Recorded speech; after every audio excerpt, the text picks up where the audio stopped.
দেখে নেব আজকের ফ্যান অফ দ্য ডে। আজকের Surf Excel fan of the day তে রয়েছে নওগাঁর গ্রামীণ সড়কের ব্রাজিল এবং আর্জেন্টিনার এক অভূতপূর্ব ভ্রাতৃত্বের গল্প। নওগাঁর প্রত্যন্ত আমগ্রামে বিশ্বকাপের উন্মাদনা যেন ছড়িয়ে পড়েছে এক ভিন্ন রূপে।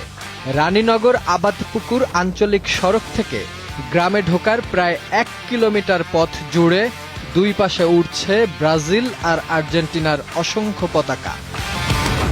ব্যতিক্রমী এই আয়োজন করেছেন গ্রামের তরুণ ফুটবল প্রেমীরা, আর তাদের এই উদ্যোগে আর্থিক সহায়তা দিয়েছেন সামর্থ্যবান অভিভাবকেরা।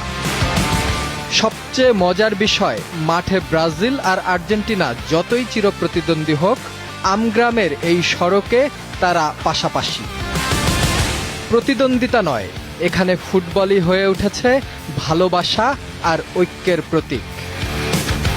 বিশ্বকাপ ঘিরে এমন মিলন মেলায় উৎসবের রঙে রঙিন এখন পুরো আমগ্রাম। আজকের Surf Excel fan of the day নওগাঁর আমগ্রামের ফুটবল প্রেমী জনগণ।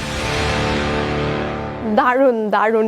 আমরা আসলে ব্রাজিল এবং আর্জেন্টিনাকে আসলে মানে রাইভালরি হিসেবেই দেখেছি, একজন আরেকজনকে যতভাবে আসলে লেগপুল করা যায় সেভাবে দেখেছি, কিন্তু এরকম অভূতপূর্ব ভ্রাতৃত্বের গল্প কিন্তু আমরা খুব একটা দেখতে পাই না।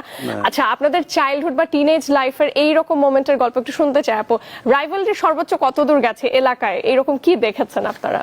মফস্বলের ফুটবল উদযাপনটা কিন্তু একদম আলাদা। মানে এখানে যেমনটা দেখলে যে গ্রামের দিকে, আর আমি বড় হয়েছি একদম মফস্বল শহরে, জেলা শহর, এবং সেখানে একটা হাউজিং কলোনি। তো সেখানে মনে আছে যে যখন মানে বিশ্বকাপের সময় ছাদে উঠলে প্রতিটা বাড়ির ছাদ পতাকায় ছেয়ে যেত, যেটা আমি ঢাকা খুব মিস করি। বারান্দায় দেখলে না, দাঁড়ালে কোনো পতাকা নেই। এটা একটু ঢাকার যত বাইরে যেতে থাকবে তত এটা চোখে পড়বে।